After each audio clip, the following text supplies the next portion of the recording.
የኢንትራንስ ሀብ ቤተሰቦች በዛሬው የ12ኛ ክፍል የባዮሎጂ ክፍለ ጊዜያችን ዩኒት 3 መነጋገራችን የምንቀጥል ይሆናል ማለት ነው። ሶ እንግዲህ the site of photosynthesis የሚለውን በመመልከት እንጀምራለን።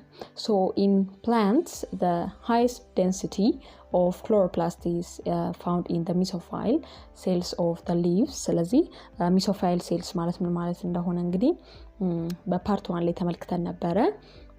ሶ እንግዲህ mesophyll cells የምንላቸው በኢፒደርሚስ በሎወር ኢፒደርሚስ እና በአፐር ኢፒደርሚስ መካከል ላይ የሚገኙት ሴሎች እንደሆኑ ተመልክተናል።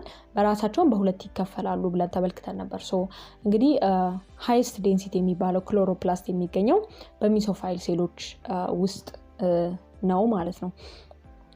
ስፔሻሊ ወደ ኢፒደርሚስ ወደ ላይኛው ኢፒደርሚስ ቀረብ ብሎ ወዳለው ወይም ደግሞ ወደ ሳንላይት ቀረብ ብሎ ወዳለው በፓሊሴድ mesophyll ሴል ስፔሲፊካሊ በፓሊሴድ mesophyll ላይ እንደሚገኝ ተመልክተን ነበረ ማለት ነው። ሶ እንግዲህ እዚህ ጋር የሚነግረን ያንን ነው። ሶ a double membrane surrounds chloroplast where the outer membrane faces the cytoplasm of the cell on one side and the intermembrane space of the chloroplast on the other. ስለዚህ እየተመለከትን ያለን the site of photosynthesis ነው። ፎቶሲንተሲስ የት ነው የሚካሄደው ሲባል እንግዲህ ለፎቶሲንተሲስ በጣም ኢምፖርታንት የሆነው ኦርጋኔል ክሎሮፕላስት እንደሆነ እናውቃለን። ሶ በዚህ ምክንያት እንግዲህ አሁን እየተመለከትን ያለነው የክሎሮፕላስትን ስትራክቸር ነው ማለት ነው። ስለዚህ ይሄንን ለፎቶሲንተሲስ ቁልፍ የሆነውን ሚና የሚጫወተውን ክሎሮፕላስትን ስትራክቸሩ ምን ይመስላል የሚለውን እየተመለከትን ነው ማለት ነው። ስለዚህ እንግዲህ ክሎሮፕላስት ደብል ሜምብሬን ነው ሰራውንድ የሚያደርገው። ሶ በዙሪያው ላይ ደብል ሜምብሬን አለ። ሶ the outer membrane ፌስ የሚያደርገው ወደ ሳይቶፕላዝም ኦፍ the cell ሲሆን በአንደኛው ሳይድ ማለት ነው። ሌላኛው ሳይድ ደግሞ ወደ intermembrane space ነው ማለት ነው ፌስ የሚያደርገው። So the inner membrane separates the narrow intermembrane space from the aqueous interior of the chloroplast called the stroma. ስለዚህ ውስጠኛው ኢነር ሜምብሬኑ ናሮ ኢንተርሜምብሬን ስፔሱን ከአኳስ ከሆነው ከኢንቴሪየር ኦፍ ዘ ክሎሮፕላስት ስትሮማ ከሚባለው ይለያዋል ማለት ነው። ሶ ሴፓሬት ያደርገዋል። ሶ ስትሮማ ምንድነው በምንልበት ጊዜ አሁን ለመግለጽ ሞክረናል። ምንድነው ኢትስ አኳስ የሆነ ኢንቴሪየር ኦፍ ክሎሮፕላስት ነው። ስለዚህ ፍሉድ የሆነ ነገር ነው ማለት ነው። So it's a fluid filled matrix where the light independent stage of photosynthesis takes place. ስለዚህ የፎቶሲንተሲስ light independent stage take place የሚያደርግበት fluid filled matrix ነው ማለት ነው። Now within the stroma are a number of other structures. በስትሮማ ውስጥ ሌሎች ስትራክቸሮች አሉ በዚህ fluid filled በሆነው ማትሪክስ ውስጥ ማለት ነው። So ለምሳሌ እንደ search grains የመሳሰሉት። So within the stroma another set of membranes form disc shaped compartments known as thylakoids. ስለዚህ በስትሮማ ውስጥ there are another set of membranes. So ምን አይነት ሼፕ አላቸው? disc shaped compartments ናቸው ማለት ነው። So thylakoids በመባል ይታወቃሉ። The interior of the thylakoid ምን ተብሎ ይጠራል? thylakoid lumen ተብሎ ይጠራል ማለት ነው ኢንቴሪየሩ። እና in most plant species the thylakoids they are interconnected to form stalks called grana. ስለዚህ ታይላኮይዶች በአንድ ላይ ይሰበሰባሉ ኢንተርኮኔክትድ ይሆናሉ and they form stalks. so ስብስብ ክምችት ይፈጥሩና ግራና ተብሎ ይጠራል ያ ክምችታቸው ማለት ነው።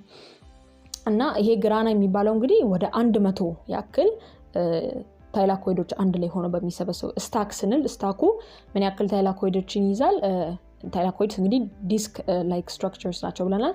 ስለዚህ ወደ 100 ያክል እንደነሱ አይነት ስትራክቸሮችን የሚይዘው ነው ማለት ነው። So the light dependent stage of photosynthesis ደግሞ take place የሚያደርገው የት ነው?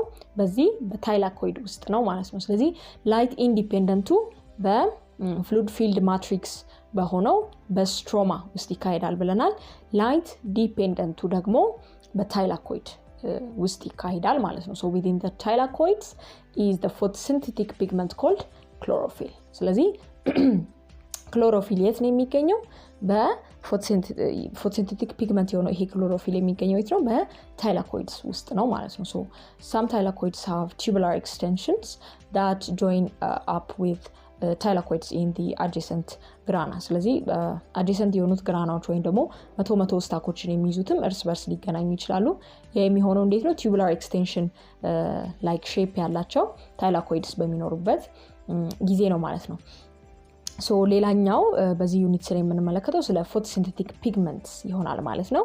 so photosynthetic cells contain special pigments that absorb light energy ስለዚህ የክሎሮፊልም እንግዲህ ዋንኛው አላማው ምንድነው? sunlightን ወይም ደግሞ light energyን absorb ማድረግ ነው ማለት ነው። so ስለ ፓሊሴድ ሚሶፋይል በመናነሳበት ጊዜ እንግዲህ እዛ ጋር ነው ፎቶሲንተሲስ የሚካሄደው ብለናል።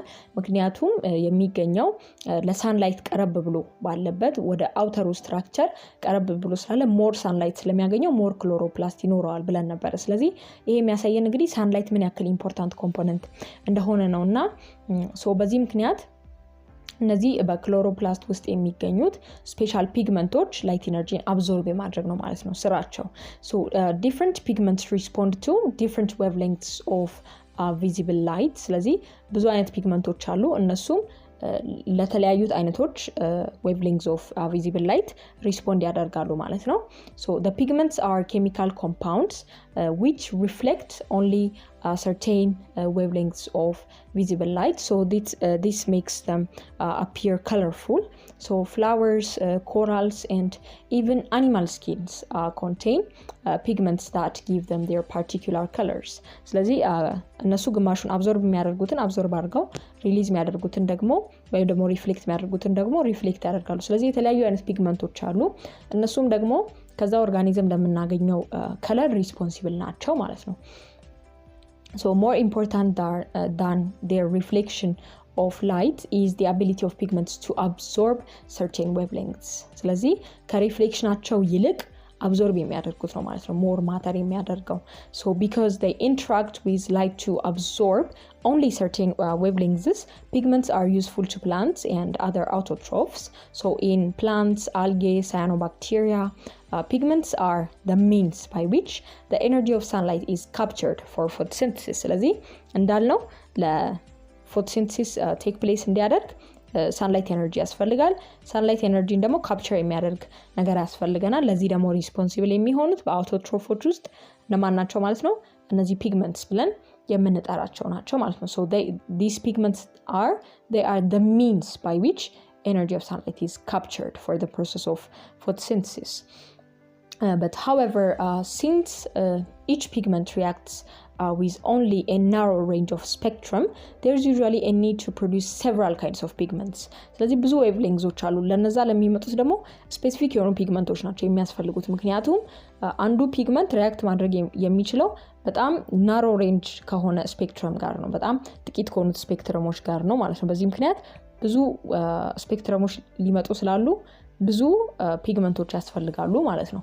ሶ ሁሉም እንግዲህ ዲፈረንት ከለር ናቸው each of a different color to capture more solar energy. so ፒግመንቶችን በሶስት ቤዚክ ክላሶች ልንከፍላቸው እንችላለን ማለት ነው በዚህ ላይ ቤዝ አድርገን so የመጀመሪያዎቹ ክሎሮፊልስ የምንላቸው ናቸው። ክሎሮፊልስ የምንላቸው they are greenish pigments ናቸው። Chlorophylls are greenish pigments. They contain a porphyrin ring. So this ring has a potential to gain or lose electrons easily and whereby providing energized electrons to other molecules. So there are several kinds of chlorophyll, which the most important ones is chlorophyll A የሚባሉ አሉ እንደገና ደግሞ chlorophyll B የሚባሉ አሉ chlorophyll C የሚባሉ አሉ። ስለዚህ chlorophylls የምንላቸው ጀነራሊ ግሪኒሽ ፒግመንቶቹ ናቸው ማለት ነው እና በእነዚህ ሶስት ኢምፖርታንት ክላሶች ልንከፍላቸው እንችላለን። የመጀመሪያዎቹ chlorophyll A ናቸው። ሶ እንግዲህ chlorophyll A የምንላቸው በሁሉም ፕላንቶች ውስጥ ሊገኙ የሚችሉ ናቸው like it's greenish ናቸው። ያው እንግዲህ chlorophyll ስንል ጀነራሊ ራሱ greenish ናቸውና chlorophyll A የምንላቸው ደግሞ they are green pigments. they are found in all plants በአልጌ እና በሳያኖባክቴሪያ ላይ ሊገኙ የሚችሉ ናቸው። ሁለተኛዎቹ ደግሞ chlorophyll B የምንላቸው ናቸው። እነሱ ደግሞ ኦከር የሚያደርጉት በግሪን አልጌዎች እና በፕላንቶች ብቻ ነው ማለት ነው። ስለዚህ በሳያኖባክቴሪያ ውስጥ የሉም። ሌላኛዎቹ ደግሞ ክሎሮፊል ሲ የምንላቸው ናቸው they are found in the photosynthetic members of chromista and dinoflagellates ከዛ በመቀጠል ሌላኛዎቹ ፒግመንቶች ካሮቲኖይድስ የምንላቸው ናቸው ሶ እንግዲህ ከስማቸው የምንረዳው ነገር ይኖራል so carotenoids they are usually red orange or yellow pigments ስለዚህ ክሎሮፊል ግሪን ናቸው ብለናል ካሮቲኖይዶች ግን ሬድ ኦሬንጅ እና yellow ፒግመንቶችን ይዛሉ ሶ የተለያየ ስፔክትረም ስላለ different types of pigment ያስፈልጋል ብለናል በከለርም በጣም ምንድነው ሬንጁ ቫሪ የሚያደርግበት ሬንጁ ሰፊ ሊሆን ይገባል ብለናል በዛ ምክንያት ነው ማለት ነው ሶ ካሮቲኖይድ የሚባሉት ደግሞ እነዚህ ሶስት ከለሮች የሚይዙ ፒግመንቶች ናቸው ሶ they contain the familiar compound carotene that gives the carrot its color ስለዚህ ካሮት more of the orange የሚያደላ ከለር አለው ያ የሆነበት ምክንያት እንግዲህ ካሮቲኖይድ የሚባለውን ፒግመንት ስለሚይዝ ነው ማለት ነው So carotenoids cannot transfer sunlight energy directly to the photosynthetic pathway but must pass their absorbed energy to chlorophyll. ስለዚህ directly carotenoids ይሄንን sunlight energy ወደ photosynthetic pathway ሊያስተላልፉ አይችሉም እነሱ absorb ያደረጉትን ማለት ነው ግን absorbed energyያቸውን በክሎሮፊል አማካኝነት ነው ማለት ነው ማስተላለፍ ያለባቸው so for this reason they are called accessory pigments ተብሎ ነው የሚጠሩት directly ወደ photosynthetic pathway ሊያስገቡ ስለማይችሉ absorb ያደረጉትን ማለት ነው so accessory pigments ይባላሉ ካሮቲኖይዶች ማለት ነው so one very visible accessory pigment is fucoxanthin the brown pigment whose colors keep other brown algae as well as the diatoms ስለዚህ የመጨረሻዎቹ ደግሞ phycobilins የምንላቸው ናቸው so phycobilins are water soluble pigments ናቸው እንግዲህ እነዚህ ደግሞ so they are therefore found in the cytoplasm or in the stroma of the chloroplast ስለዚህ cytoplasm stroma እነዚህ የምንጠራቸው ምንድናቸው ማለት ነው more of flood ነገሮች ያሉባቸው ናቸው ማለት ነው ስለዚህ phycobilins የምንላቸው water soluble pigmenቶች ስለሆኑ የሚገኙት በእንደዚህ አይነት ስትራክቸሮች ናቸው ማለት ነው ስለዚህ በክሎሮፕላስት ውስጥ ከሆኑ በስትሮማ ውስጥ ይገኛሉ or ደግሞ በሳይቶፕላዝም ውስጥ ይገኛሉ ማለት ነው so they occur only in cyanobacteria and rhodophyta ስለዚህ በእነዚህ ውስጥ ብቻ ነው የሚገኙት ማለት ነው ሌላው እንግዲህ የምንመለከተው ስለ ላይት ዲፔንደንት እና ስለ ላይት ኢንዲፔንደንት ሪአክሽንስ ይሆናል ማለት ነው so inside a chloroplast photosynthesis occurs in two stages ስለዚህ the first one is the light dependent reaction the next one is the light independent reaction that's the Calvin cycle በመባል ይታወቃል light independent reaction ማለት ነው so ዲፈረንሳቸውን እንመልከት light dependent reactions እንግዲህ ያው በውስጣቸው ሳይክሊክ እና ነን ሳይክሊክ ፎቶፎስፎራይሌሽን ተብሎ ሊከፈሉ ይችላሉ so በመጀመሪያ ስለ light dependent reactions በመናነሳበት ጊዜ the light reactions are the steps of photosynthesis ያው በፎቶሲንተሲስ ውስጥ ያሉ ስቴፖች ናቸው by the way light dependent light independent reactions ስንል ሁለቱም በፎቶሲንተሲስ ውስጥ ያሉ ስቴፖች ናቸው so the light reactions are the steps of photosynthesis that convert solar energy to chemical energy ስለዚህ light dependent ብለን ከስማቸው ራሱ ስንነሳ ከላይት ኤነርጂ ጋር የሚያገናኛቸው አንዳች ነገር እንዳለ እንረዳለንና ስለዚህ እነዚህ ላይት ሪአክሽንስ የምንላቸው ዋናው ፐርፐዛቸው ምንድነው ማለት ነው ላይት ሪአክሽንስ የሚባሉት ስቴፖቹ በፎቶሲንተሲስ ውስጥ ያሉት ማለት ነው ሶላር ኤነርጂ ወደ ኬሚካል ኤነርጂ የሚቀይሩት ስቴፖች ናቸው ማለት ነው ሶ በዚህ ውስጥ እንግዲህ ምን ይካሄዳል አሁን ላይት ኤነርጂ ወይም ደግሞ ሶላር ኤነርጂ ወደ ኬሚካል ኤነርጂ ሲቀየር ምን ይካሄዳል የሚለውን በመንመለከትበት ጊዜ the first one is water is split water ይካፈላል በዚህ በመጣው ሶላር ኤነርጂ አማካኝነት H2O እንግዲህ ይከፈላል አንዱ ኮምፖነንት እንደሆነ አይተን ነበር የፎቶሲንተሲስ ጀነራል ሪአክሽኑ ምን ይመስላል የሚለውን በመንመለከትበት ሰዓት ወተርን በሪአክታንት ሳይድ ላይ አይተነው ነበር ስለዚህ ያ ሳንላይት ኤነርጂ ይመጣና ስፕሊት ያደርገዋል ማለት ነው so it provides ወተሩ ስፕሊት ከሆነ በኋላ እንግዲህ H2O ነው ስፕሊት ከሆነ በኋላ ኤሌክትሮኖች እንደ አንድ ኮምፖነንት ይሆናሉ በዚህ ኬዝ ላይ so providing a source of electrons and protons or the hydrogen ions protons ስንል hydrogen ions ብለን እንጠራው እንችላለን H+ ማለት ነው and giving off oxygen as a byproduct ስለዚህ እዚህ ጋር water split ሲሆን H2O እንግዲህ ሃይድሮጂን እና ኦክሲጂን ይይዛል ማለት ነው ስለዚህ ስፕሊት ሲሆን ወደ ሃይድሮጂን እና ወደ ኦክሲጂን ነው ስፕሊት ይሆናል ብለን እናስበው ነገር ግን አሁን ያየን ያለ ነው ኤሌክትሮን እና ፕሮቶን የሚባሉ ነገሮችን እየተመለከተ ነው በዚህ ኬዝ ላይ ሶ ምንድነው ማለት ነው ወደ ሃይድሮጂን እና ወደ ኦክሲጂን ከፍለን ከዛ በኋላ ሃይድሮጂንን ደግሞ ለብቻው ከፍለን ማየት ይኖርብናል ማለት ነው ስለዚህ ወደ ሃይድሮጂን አይንነት ይቀየራል ያ ማለት ኤሌክትሮን ሉዝ አድርጓል ማለት ነው አንድ ኤሌክትሮን ፖዚቲቭ ቻርጅን ይዟል ሶ ፕሮቶን ይሆናል ያ H+ ይሆናል የተቀረው ኮምፖኔንቱ ደግሞ ኤሌክትሮን ነው ማለት ነው ስለዚህ ይሄን ኤሌክትሮን እና ፕሮቶን አንድ ላይ ጆይን ብናደርጋቸው ሃይድሮጂን አተሙን ይሰጡናል ማለት ነው ግን አሁን ሃይድሮጂን አየን ወይም ደግሞ ፕሮቶን እና ኤሌክትሮን እንደ ኮምፖኔንት አሉን ከዛ በኋላ ደግሞ ኦክሲጂን አለን ማለት ነው ስለዚህ ኦክሲጂን ገና በመጀመሪያው በላይት ዲፔንደንት ሪአክሽኑ ላይ ነው እንደ ባይ ፕሮዳክት ሆኖ it's given off ከዛ light absorbed by the chlorophyll drives a transfer of electrons and hydrogen ions from water to the acceptor called NADP ስለዚህ NADP+ የሚባል acceptor አለ ኤሌክትሮን acceptor ነው ስለዚህ ወደሱ ይልካቸዋል ማለት ነው ምንድነው የሚልካቸው ኢነርጂው የትኛው ኤነርጂ ከሳንላይት የተገኘው ኤነርጂ ከሳንላይት የተገኘው ኤነርጂ የት ነበር በክሎሮፊል ውስጥ አብዞርብ ተደርጎ ነበረ ማለት ነው ሶ ኒኮቲን አማይድ አዴናይን ዳይኒክሊዮታይድ ፎስፌት ይባላል NADP+ ያለው ማለት ነው ሶ እነዚህ እንግዲህ ኤሌክትሮን አክሰፕተር ናቸው ከዛ where they are temporarily stored ስለዚህ እነዚህ ኤሌክትሮኖቹ temporarily stored ይሆናሉ በዛ ቦታ ማለት ነው so the electron acceptor that's the NADP+ is first cousin to NAD+. So NAD+ የምንለው ምንድነው?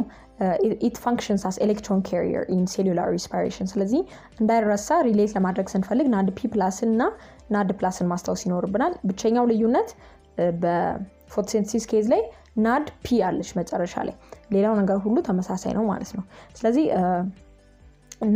NAD+ የምንለው እሱም ኤሌክትሮን ካሪየር ነው ግን እሱ ኢንቮልቭድ የሚሆነው በሴሉላር ሪስፓይሬሽን ጊዜ ነው NADP+ ደግሞ ኤሌክትሮን አክሰፕተር ነው እሱ ኢንቮልቭድ የሚሆነው ግን በፎቶሲንተሲስ ጊዜ ላይ ነው ማለት ነው so the two molecules differ only by the presence of the extra phosphate group in the NADP+ molecule so the light reactions use solar energy to reduce the NADP+ to NADPH by adding a pair of electrons along with a hydrogen ion so በዚህ ኬዝ ላይ ያው ኤሌክትሮን ወደ አንድ ነገር ሲጨመር ያ ነገር ሪዲዩስድ ሆነ ነው የምንለው ማለት ነው ስለዚህ ኤሌክትሮን አክሰፕት ያደረገ ነገር ሪዲዩስድ ይሆናል ማለት ነው ስለዚህ NADP+ ወዴት ነው ሪዲዩስድ የሚሆነው ወደ NADPH ሪዲዩስድ ይሆናል ማለት ነው ሶ ይሄ ብቻ አይደለም the light reactions ያው አሁን NADPHን ፕሮዲዩስ አደረጉ በመጣው ኤሌክትሮን አማካኝነት NADPHን ፕሮዲዩስ አደረጉ ግን ይሄ ብቻ አይደለም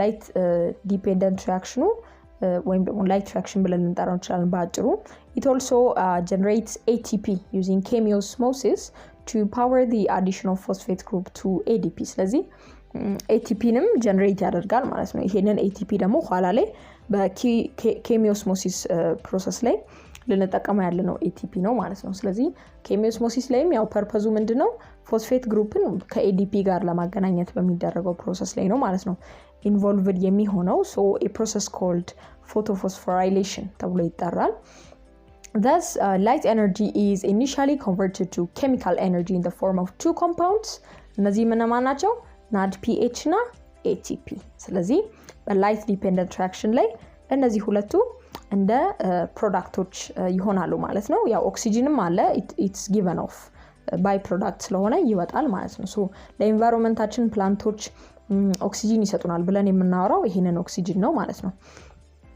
so NADPH it's a source of electrons it acts as a reducing power that can be passed along to an electron acceptor reducing it while ATP is versatile energy currency of cells ስለዚህ አሁን የተመለከትነው NADPH እና ATP በፎቶሲንተሲስ ኋለኛው በሚደረገው ፕሮሰስ ላይ ምን አይነት ሮል እንደሚጫወቱ ነው ማለት ነው so ሶ ቀደም እንግዲህ ስለ ላይት ዲፔንደንት ሪአክሽኖች በመናነሳበት ጊዜ ሳይክሊክ እና ነን ሳይክሊክ ተብሎ ሊከፈሉ ይችላሉ ብለን ነበር ማለት ነው ስለዚህ ዲፈረንሳቸውን እንመልከት ሳይክሊክ እና ነን ሳይክሊክ ያስባላቸው ዋነኛው ሪዝን ባይ ዘ ዌይ the path of electrons ነው ሶ ኤሌክትሮኖቹ የሚከተሉት pathway ነው ነን ሳይክሊክም ሊያስብላቸው ይቻላል ላይት ዲፔንደንት ሪአክሽኖቹን ማለት ነው ስለዚህ በነን ሳይክሊክ ላይ ያው እንግዲህ እንደሚታወቀው pathway of electrons ነን ሳይክሊክ ነው ያ ማለት አይመለስም ማለት ነው በሳይክሊክ ጊዜ ላይ ደግሞ ሳይክሊክ ነው ዞሮ እየተመለሰ ይመጣል ማለት ነው ሶ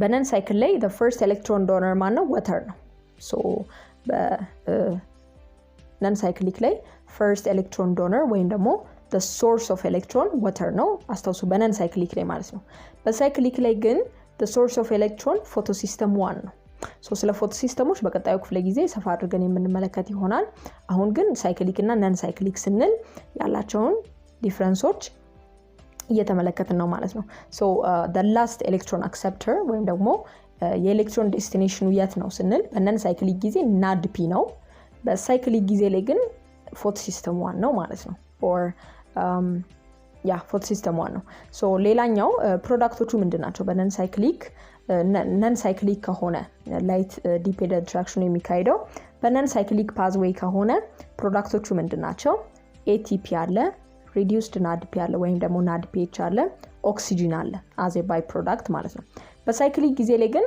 ATP ብቻ ነው ሶ ዩዝፉል የሆነው ፕሮዳክት በሳይክሊክ ጊዜ ላይ only ATP ነው ማለት ነው ሶ ፎቶሲስተም ኢንቮልቭድ በነን ሳይክሊክ ጊዜ ላይ ማለት ነው ፎቶሲስተም 1ም ፎቶሲስተም 2ም ኢንቮልቭድ ይሆናሉ በሳይክሊክ ጊዜ ላይ ግን ፎቶሲስተም 1 ብቻ ነው ኢንቮልቭድ የሚሆነው ማለት ነው ሶ የነን ሳይክሊክ እና የሳይክሊክ ዲፈረንሳቸው ያ ነው ስለ ፎቶሲስተሞች እንግዲህ በቀጣዩ ክፍለ ጊዜያችን አንስተን የምናወራ ይሆናል የዛሬውን ክፍለ ጊዜያችን ግን እዚህ ጋር